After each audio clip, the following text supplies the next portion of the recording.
फिर ये जो वजारतें भी नहीं एक्सचेंज होगी, ऐसा नहीं है कि जिसके बाद जो वजारत है वो रहेगी। अगर वजीर आला चेंज हो गया तो फिर नून लीग का या नून लीग वाले की जो वजारतें हैं वो फिर पीपल्स पार्टी को मिलेगी। जो पीपल्स पार्टी की अभी मौजूदा वजारतें होंगी ये नून लीग को चली जाएगी। कि बलूचिस्तान में हालिया जो सेलेक्टेड भी नहीं, रिजेक्टेड हुकूमत है ज़्यादातर लोगों की, ये ऐसे लोग हैं जो पहले 3 में भी नहीं थे, इनको लाया गया। अब यहाँ पे प्रेस उमर अहमद ज़ई साहब, जिनका आबाई उनका तलार से वो नहीं जीत सकते, और उन्हें क्वेटा नहीं आती। क्वेटा में अगर फार्म 45 जो इनकी मुखालफिन वो करते हैं और दिखाते हैं और जिन पर इल्ज़ाम है कि यार ये आखिर में पहला नंबर, आपने आखिर से पहले वाले बंदे को ऊपर वो कर दिया, पहला नंबर बना दिया। और फिर इसको जो वोट पड़े हैं मेल में 2-3 और फीमेल में माशाल्लाह से 480 430, तो भाई ये फीमेल आपकी जो है ना फॉलोइंग कहाँ से इतनी आ गई। ये कोई प्रिंस हैरी तो नहीं थे बेचारे, लश्करी तो फिर भी जो है ना एक पीछे वो रखता है। पीछे ज़मीनों पर जो है ना आप लोगों की लगड़ी लोगों ने तलाक पे कब्जा किया हुआ है, वो छुड़वा लो, बड़ी बात है। क्या तनकीद होगी, क्या वो करोगी, हम जानते हैं किसकी क्या कदर है, किसकी क्या। और फार्म 45 जो जिसके पास है इनमें से बड़ी सादा सीट पाती है, और फार्म 47 48 नंबर 1 बना दिए गए। पीपल्स पार्टी को आ गए हैं जाने या कि अब हमने बनाना है जाने पर वजीर का। अगर मैं बात करूं तो मौजूदा खेत में सरफराज या ज़हूर ये पढ़े लिखे हो, अभी जो नाम आ रहा है, मैंने पहले आपको बताया ज़हूर फेवरेट था, अभी एक और नाम अभी क्योंकि वो तय नहीं पाया, अली मदद जतक भी आ गया है मैदान में। आप अंदाज़ा लगा रहे हैं, अली मदद जतक भी वजारत आला की दौड़ में आ गया है और मौजूद कैंडिडेट बताया जा रहा है जिसको ज़रदारी की बैक है, जो 0 से 0 बनाया गया है। और ये इसके बारे में यही कहा जाता है कि इसकी जो है ना सिक्योरिटी गार्ड से जहाँ तक उसने वजारत का सफ़र किया है, अगर वज़ीर आला भी बनता है तो आप लोग हैरान ना हैं।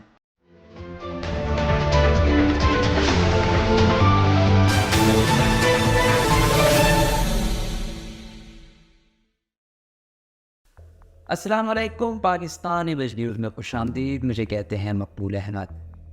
आज के प्रोग्राम में हम बलूचिस्तान में नई बनने वाली हुकूमत के बारे में बात करेंगे। आपको हम कोशिश करते हैं जब कोई डेवलपमेंट होती है उससे आगाह करें। तो आज MPs ने हल्फ ले लिया है। सरदार अख्तर मेंगन के अलावा, जाम कमाल साहब के अलावा, और इसके साथ साथ सादिक संजरानी भी नहीं थे, सरफराज गुप्ती भी नहीं थे। ग़ालिबन 57 लोगों ने हल्फ लिया है।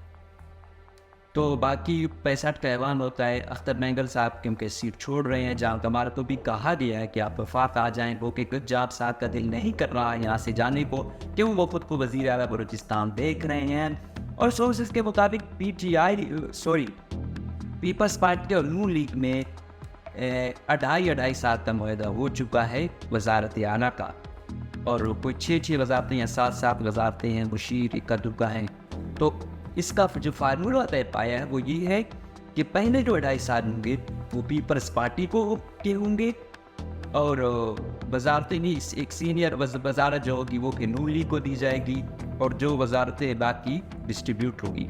फिर जो 2.5 साल के बाद जो आएगा नून लीग का, फिर ये जो वजारतें भी नहीं एक्सचेंज होगी, ऐसा नहीं है कि जिसके बाद जो वजारत है वो रहेगी। अगर वज़ीर आला चेंज हो गया तो फिर नून लीग का या नून लीग वाले की जो वजारतें हैं वो फिर पीपल्स पार्टी को मिलेगी। जो पीपल्स पार्टी की अभी मौजूदा वजारतें होंगी ये नून लीग को चली जाएगी। तो ये हुकूमत कितना चल पाती है इसका तो पता नहीं है। सबसे पहले एनालिस्ट के तौर पे छोटे मोटे जो है ना सर्वे की बुनियाद पे ये मैं यकीन से कह सकता हूँ कि बलूचिस्तान में हालिया जो सेलेक्टेड भी नहीं, रिजेक्टेड हुकूमत है ज़्यादातर लोगों की, ये ऐसे लोग हैं जो पहले 3 में भी नहीं थे, इनको लाया गया। तो स्टेक इनके आवाम में बहुत कम है इन लोगों की। अक्सरियत कुछ ऐसे हैं जो वाकई जिनका था, चलो हम उनको भी कहते हैं जो 3 में कंपटीशन में थे, वो भी आप उनको जायज़ करार दो या पहले 2-3 में तो थे। जिस तरह कल मौलाना फजलुर रहमान साहब ने बोला कि यार इलेक्शन कैंपेन में पता चल जाता है कि मुकाबला किसका और किसका। तो भाई यहाँ पे वही है कि नीचे वाले को, अब यहाँ पे प्रिंस उमर अहमद ज़ई साहब, जिनका आबाई उनका कलार है, कलार से वो नहीं जीत सकते, और उन्हें क्वेटा में आके, क्वेटा में अगर फार्म 45 जो इनकी मुखालफिन वो करते हैं और दिखाते हैं और इन पर इल्ज़ाम है कि यार ये आखिर में पहला नंबर है, आपने आखिर से पहले वाले बंदे को ऊपर वो कर दिया, पहला नंबर बना दिया। और फिर इसको जो वोट पड़े हैं, मेल में 2-3 और फीमेल में माशाल्लाह से 480 430, तो भाई ये फीमेल आपकी जो है ना फॉलोइंग कहाँ से इतनी आ गई? ये कोई प्रिंस हैरी तो नहीं थे बेचारे, ये एस्टेब्लिशमेंट पता नहीं क्या ऐसी वो है, बड़ी कोशिश कर रही है, लेकिन जब दम ही ना हो तो क्या किया जा सकता है। अभी इनकी और लश्करी लिसानी साहब की आपस में वो तख्तनामी भी हुई थी, तो ये इन्होंने भी कुछ ऐसी बातें की, लेकिन मैंने कहा कि लश्करी तो फिर भी जो है ना एक पीछे वो रखता है, पीछे ज़मीनों पर जो है ना आप लोगों की लगड़ी लोगों ने तलाब पे कब्जा किया हुआ है, वो छुड़वा लो, बड़ी बात है, क्या धमकी दोगी, क्या वो करोगी, हम जानते हैं किसकी क्या कदर है, किसकी क्या, सब चीज़ें पता है। और दूसरी बात, चलो मैं इसको वो करता भी, प्रिंस खुद को बड़ा वो कहते हैं खान ऑफ कलार, अब कलार डबियन है ना, ये लोग इनकी इतनी ज़मीनें हैं, ये सरकार को पैसों पे नहीं देते हैं, मजबूरन कहाँ पे डबियन का वो बनाना पड़ता है, फुस्तार में। कितने को इंस्टीट्यूशन बने हैं एजुकेशन की यार कलात में। अब आप खान ऑफ कलार था, आप लोगों ने क्या किया है, एस्टेब्लिशमेंट आप लोगों का साथ ना दे, एक यूनियन कौंसिल आप ना जीत जाओ, सेनेटर आप कैसे बने, वो भी आप एस्टेब्लिशमेंट को तो हालिया नाजायज तौर पे एमपीए बनवाना, और फिर इस जगह इसकी लॉटरी कैसे लगी? यहाँ में लॉटरी लगी इनकी नवाबजादा जमाल रेसानी की बदौलत। जब तय पाया कि उसने उसको जितवाना है, तो फिर क्या हुआ कि नीचे एमपीए की सीटें भी जो है ना दे दी जाएगी, और इस हल्के में जिस बेचारे का हक बनता था कि जिसने खर्चा न किया पीपल्स पार्टी के लिए, जिसके पास कुछ बंदे थे, रियाज शादानी, तो आप उस बेचारे को वो करते, सिर्फ उसको पहले ये था कि वो आएगा, नीचे वाली सारी एमपीए की जो सीटें पीपल्स पार्टी को दी जाएंगी। वहां से क्या किया, एक सीट मिली अली मदद जतक साहब को, दूसरी मिली है उबैद कुरैशी साहब को, तीसरी जिसका वाकई कहते कुछ स्टेक था, रियाज शाहबानी, जिसके कुछ ना कुछ तो यार वोट थे, उसको हरवा के इसकी लॉटरी निकल आई भाई प्रिंस उमर साहब, और जिसने खर्चा किया था लोग थे वो बेचारा हरवा दिया किया। और फार्म 45 जो जिसके पास है उसमें से प्रिंस साहब 80 नंबर पे है, और फार्म 47 48 उसमें नंबर 1 बना दिए गए। लेकिन खैर, अब दूसरी बात पे आते हैं कि पीपल्स पार्टी को आ गए हैं जाले याद कि अब हमने बनाना है जाले को वजीर आज़म। पीपल्स पार्टी ने पूरे पाकिस्तान और ख़ुसूसन बलूचिस्तान में 2 लोगों के नाम पे वोट लिया है। आप कह सकते हो एक नवाबजादा जमाल रेसानी है, इसको आगे करके बच्चा बना के अपना एस्टेब्लिशमेंट को वो किया गया कि भाई हमने तो इसको आगे किया हुआ है, अख्तर मेंगल के सामने रखा हुआ है। दूसरा सरफराज भुट्टी के अच्छे ताल्लुक थे, इसी वजह से तो निगरान वजीर दाखिला बना दिया गया। फिर यहाँ शमूलियत करवाई गई, फिर उसने देखा कि नूह के मुकाबले में पीपल सूट करती, उसमें पहली कैंडिडेट इतने हैं वजारत आला के लिए। इस बेस पे उन्होंने एस्टेब्लिशमेंट से जो ताल्लुक इनके बेहतर नहीं थे, बेहतर बनाए और सीटें कई जितवाई गई। अब कह रहे हैं कि भाई नहीं, अब नवाब सनाउल्लाह का वो आया तो उस पर वो हो गया कि इसकी दुश्मनियाँ हैं, फिर नवाब सनाउल्लाह ने दूसरे पर किया कि इसकी भी दुश्मनी है। इधर से सरफराज और नवाब सनाउल्लाह की वो हो गई, दरमियान में ज़ोर बुलंदी आ दिया, मलिक शाह बोरगेज की उसको बैक थी। अब अगर मैं बात करूँ तो मौजूदा खेप में सरफराज या ज़हूर ये पढ़े लिखे लोग, अभी जो नाम आ रहा है, मैंने पहले आपको बताया ज़रूर फेवरेट था, अभी एक और नाम अभी क्योंकि वो तय नहीं पाया, अली मदद जतक भी आ गया है मैदान में। आप अंदाज़ा लगा रहे हैं, अली मदद जतक भी वजारत आला की दौड़ में आ गया है और मौजूद कैंडिडेट बताया जा रहा है जिसको जरदारी की बैक है, जो 0 से हीरो बनाया गया है। और ये इसके बारे में यही कहा जाता है कि इसकी जो है ना सिक्योरिटी गार्ड फिर यहाँ तक उसने वजारत का सफ़र किया है। अगर वज़ीर आला भी बनता है तो आप लोग हैरान ना हैं। अभी आज इन्होंने जाना है जरदारी से मुलाकात करने के लिए डेलीगेशन ने। क्यों? क्योंकि सरफराज बुग्टी नवाब सनाउल्लाह आपस में नहीं बन पा रहे। पहले सरफराज सबसे फेवरेट कैंडिडेट था, एस्टेब्लिशमेंट की बैक थी, लेकिन हालात ने ऐसा वो कर दिया, उसके नवाब सनाउल्लाह की आपस में इधर उधर अनबन हो गई।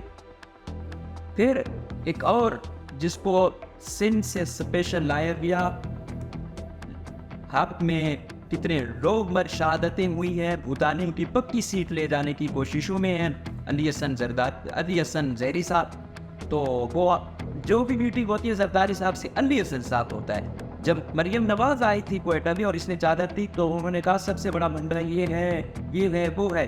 फिर जब वो पीपी में गया तो अब वो जरदारी साहब का सबसे खास बनता है। अब जरदारी साहब भी ये देख रहा है कि यार मेरे मुताबिक तो ज़रूर शायद उस तरह तो ना चल पाए, वो कि वो एजुकेटेड है, रियासत के उसकी कुर्बानियाँ है, लेकिन जरदारी साहब तो ऐसा सूट नहीं करेगा। जरदारी साहब तो फिर कहते हैं कि ज्यादा अच्छा हो, खाता पिलाता बंदा हो। तो उस हवाले से अली मदद जतक साहब उसको फेवरेट कैंडिडेट वो किए जा रहे हैं।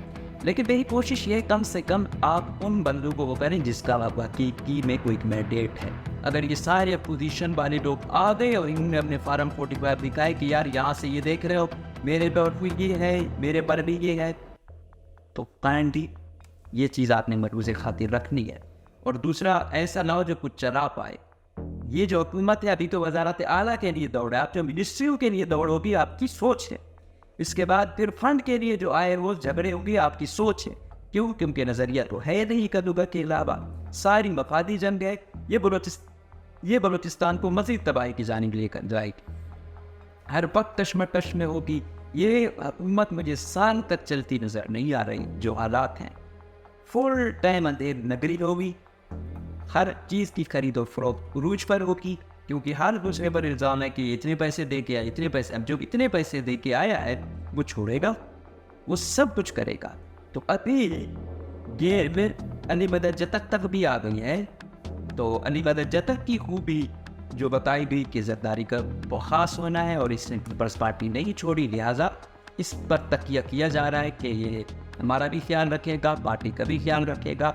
और ज़हूर बुलैदी पर जो है ना उस तरीके से लोग वो नहीं है, क्योंकि वो उस तरह नहीं मानेगा लोगों की। वो जब फाइनेंस मिनिस्टर भी था तो जान की हर बात नहीं मानता, अक्सर उसको वो देता था कि ये भाई इसको डिस्कस करो ये वो। तो फिर जब वो वज़ीर आला के लिए वो करेगा तो जरदारी की कैसे मानेगा। तो ये सिलसिला यहाँ तक है। बाकी अगर बलूचिस्तान के आज के इजलास की बात करें तो अल्हम्दुलिल्लाह 57 लोगों ने, और जो नामजद हो गए हैं गजाला गोला साहिबा जो पीपल्स पार्टी की मखसूस नशिस्त पे आई हुई हैं वो डिप्टी स्पीकर हैं, और चमन से जो आए हुए हैं कैप्टन रिटायर खालिद कचकज़ई साहब वो स्पीकर होंगे, जिनका ताल्लुक नून लीग से है। आज़ाद हैसियत में वो जीते थे, नून लीग में शमूलियत इख्तियार की। इससे पहले भी वो नून लीग में रह चुके हैं, इससे पहले भी वो मिनिस्टर भी रह चुके हैं, तो एक्सपीरियंस उनका है। लेकिन पहले ये कहा जा रहा था कि राहिला नूरानी शायद आ जाएँ, लेकिन वो नहीं आई, शायद उनको कोई वजारत मिल जाए। तो अब देखना है कि क्या होता है। अभी वजारतों के लिए भी जंग काफ़ी चल रही है। दूसरा, जब ये वायदा किया गया नूर लीग वालों ने शहबाज शरीफ से जब हुकूमत बात की तो उन्होंने कहा कि ये तय हो गया है। अडाई साहब तो इस पर कहते हैं कि नवाब चंगेज़ मरी साहब ने ये कहा कि जब मैंने पहले भी नूर लीग इसलिए छोड़ी कि तुम लोग पूछते भी नहीं हो और शायद वो कर देते हो। तो इस वजह से ये चीज़ें अभी तक मतलब वो नून लीग के अंदर भी बहुत फूट है। पीपल्स पार्टी में जो लोग आए हुए हैं हर एक के अलग अलग नज़रियात हैं, हर एक अच्छी से अच्छी वजारत चाहता है, इधर भी इशू है। दूसरी जानिब बाप पार्टी वाले जिनके पास अक्सरियत के पास जारी मैंडेट है, जितवाया गया है, अब क्या चाह रहा है, अब सादिक सजरानी साहब रिसोर्सेज के बकौल, क्योंकि माइंस मिनरल से ये ख़ानदान खरबपति बना है, कहते हैं मिनरल्स हो मेरे पास हो, बाकी डीसी एसी बड़ी पोस्टिंग है जो जहाँ से समग्लिंग हो रही है वो डीसी भी भाई इसको दिए जाए। तो हर हवाले से कोशिश कर रहे हैं बारगेनिंग की।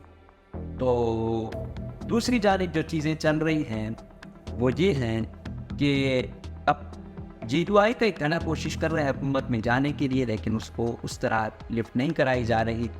तो अपोजिशन लीडर तो उनमें से आएगा, तो हमारी कोशिश है कोई ऐसा ले आओ जो बोलने में भी बाहर हो, कोई ऐसे लोग ले आओ जो कुछ करें। पिछले वाला अपोजिशन लीडर भी जदीयत से था, लेकिन वो बेचारा कुछ ज़्यादा ही शरीफ था भाई, ना उसकी कोई स्पीकिंग पावर थी, ना कोई सियासी शऊर उस तरह था जो होना चाहिए था। मतलब अपोजिशन लीडर जो है ना बड़ा तगड़ा का होना चाहिए, जो अवाम की हकीकी नुमाइंदगी करे, वो दरअसल अवाम की आवाज़ हो। तो ये सिलसिला चला हुआ है। बलूचिस्तान हुकूमत पीपल्स पार्टी परेशान है कि भाई हमने इतने लोग तो नहीं लिए, एस्टेब्लिशमेंट कितने चाहिए थे, अपने इतने ज़्यादा हैं, तो अब किस किस को एडजस्ट करें। तो उनके लिए फ़ैसला बड़ा मुश्किल है। और अगर इन्होंने थोड़ी भी दम दर की, वज़ारत आला के लिए उम्मीदवार तैयार बैठे हैं, ये दोबारा वो पार्टी तर्ज का फार्मूला हो जाएगा। और मुझे ये हुकूमत 7 से ज़्यादा चलती दिखाई नहीं दे रही। अगर वाकई इनके पास ऑप्शन ये सरफराज दुबटी वाला था कि खुद भी एक के क्या कहते हैं एस्टेब्लिशमेंट की तो उसे पुष्पनाई है, तो उसमें तो वो पेश है ही। साथ में ये था कि कुछ पढ़ा लिखा था, थोड़ा बहुत शऊर था, चीज़ों को देखता था, बारगेनिंग भी कर लेता था, तो उस पर नहीं बने। फिर ज़बूर बुलेदी पढ़ा लिखा है, लेकिन उसको कुछ चीज़ें हैं जो वो देखना पड़ेंगी। जिस तरह मैंने कहा ना कि पीपल्स पार्टी का फार्मूला खाओ और खिलाओ, ठीक है, वो ज़रूर भी अब तक नहीं। और यही इसकी सबसे बड़ी खामी बताई जा रही है वो कि इसलिए ये इधर उधर कर रहे हैं। लेकिन कैंडिडेट अब हालात यहाँ तक आ पहुँचे कि हमें सरबराज और ज़रूर बुनियादी लगने लगे कि ये बन जाए तो शायद कुछ बेहतर हो। अंदाज़ा लगा दो कौम परस्तों का जो इन्होंने खाना खराब किया। हालांकि सबसे मौजूद कैंडिडेट डॉक्टर मालिक हो सकते थे मौजूदा दौर में, लेकिन खैर इनको साइडलाइन किया गया। तो अब तो ज़बूर या सरफराज में कुछ था कि ये आए तो शायद, लेकिन फिर कहते हैं कि सरफराज के आने से शायद हालात टाइट ज़्यादा ना हो जाए, इस वजह से भी लोग डरते हैं कि ऑपरेशन ज़्यादा ना हो। आज पेशी की अनवारुल हक काकड़, जिसका काम ही जो है ना हर वक्त यही करना है, एक कार्ड रखा हुआ है कि यहाँ पे ये किया जाता है, वो भाई इसी पर तो पूरा वो है। हम भी पंजाब से पढ़े हुए हैं, ताने हमने सहे हैं कि भाई किसको कैसे मारा जाता है, किसको कैसे मारा जाता है। आपको पता है हकीकी हुक्मरान यहाँ पे कौन है। तो ये ड्रामेबाजियाँ बंद करो, बहुत कमा लिया टाउटशिप करके। अनवारुल हक काकड़ दोबारा सेनेट के चेयरमैन बनने के लिए, फिर नज़रिया तो इसका है नहीं, वफादी बंदा है, ठीक है, और ज़िंदगी इसकी फराडू में गुजरी हुई है। ये पार्टी को धोखा दिया, उस पार्टी को धोखा दिया, तो ये क्या बताएगा। जो पार्टी से वफादारी नहीं कर रहा, रियासत से वफादारी तो फ़ोन मांगती है। तो ये ड्रामेबाजियाँ बंद करो। अनवारुल हक काकड़, तुम्हारी औकात हम जानते हैं। एक NGO तुम सही तरीके से चला नहीं पाए हो, ठीक है। ये जो आपने एक लिबादा ओढ़ा हुआ है, कितनी किताबें आपने पढ़ी हुई हैं, हम जानते हैं। लंदन पे आपने क्या पढ़ा, क्या किया, वो भी हमें पता है। हाल ये जो आपने वजारतें दिलवाई हैं, उनका भी हमें पता है। तो बस ये बाकी पाकिस्तान को आप बेवकूफ़ बना सकते हो, समझ सकते हो, हमें नहीं समझ सकते। हम आपका असली चेहरा जानते हैं, ठीक है। तो एस्टेब्लिशमेंट को भी पता नहीं, ऐसे टाउट ही मिलते हैं हमेशा। क्या इसमें टैलेंट है, क्या कैपेबिलिटी है, सिवाय हर वक्त वफादारी बदलने के। हर वक्त सारी ज़िंदगी इसकी फराट से गुजरी हुई है। तो ये कोई एक जेन्युइन इशू से हल करने के बजाय ये अपनी ड्रामेबाजियाँ करते हैं। तो ये बलूचिस्तान की सूरत हाल है कि अभी तक इनको समझ नहीं आ रही। क्यों? इनको पता है कि अगर हमने कोई कैंडिडेट वो किया, अंदर ही फूट पड़ी हुई है, नूरी के अंदर जो लोग हैं उनमें फूट पड़ी हुई है कि हमारे एक अच्छा वज़ीर आला चाह रहा है, वजारतें चाह रहे हैं। पहले उनका ये था कि हम में से वजारत आला हमें दी जाए, वो नहीं मिली। अब चाह रहे हैं अच्छी वजारतें दी जाए, वो भी मुश्किल है, हर एक को तो नहीं खुश किया जा सकता। अभी क्या है, अभी ऐसे पीपल्स पार्टी ने जिसने वो किया 2-3 धड़े, तो सिस्टम तमाम।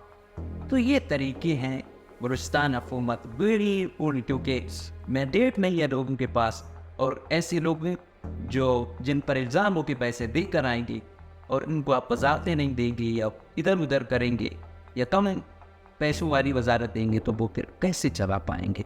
तो हमारी दुआ है कि सिस्टम कुछ रहेंगे, लेकिन बगैर मैंडेट वाले जब आएंगे तो बहुत मुश्किल है। तो इसलिए कोई ऐसे पढ़े लिखे लोगों को लाओ, थोड़ा शऊर वाले को लाओ, तब एस्टेब्लिशमेंट उसको बैक होगी तो सिस्टम चल पाएगा, वरना ये सिस्टम टोटली कोलैप्स हो जाएगा।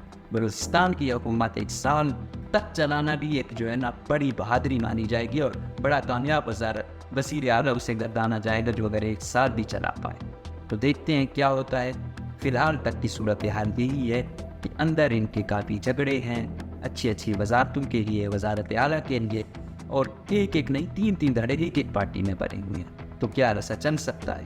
तो हम जो देख रहे हैं वही बोल रहे हैं। अभी सेनेट का इलेक्शन है, उसमें भी वाज़ेह हो जाएगा कि आया कौन जीतता है, आया पार्टी जिसको नॉमिनेट करती है, आया जो आज़ाद तरीके से आते हैं। तो ये भी एक पैमाना होगा जांच करवाने का और जांच करने का। तो हम भी देख रहे हैं, आप तक मालूमात पहुँचा रहे हैं, बाकी वक्त बता रहा है। लेकिन ओवरऑल कंफ्यूज हैं तमाम एस्टेब्लिशमेंट, पीपल्स पार्टी, नून लीग कि किस किस को पुश करें। तो जब सब ही माल बटोरने आए हो तो सबको पुश करना बहुत मुश्किल ही नहीं नामुमकिन हो जाता है। तो देखते हैं ये पार्टियाँ अपने उम्मीदवारों को साथ रख पाएंगी या ये अपना आज़ाद दायरा बनाएंगे, ये वक्त बताएगा। फ़िलहाल तक के लिए पार्टी जैसी सूरत हाल बनती नज़र आ रही है। हमें इजाज़त दीजिए।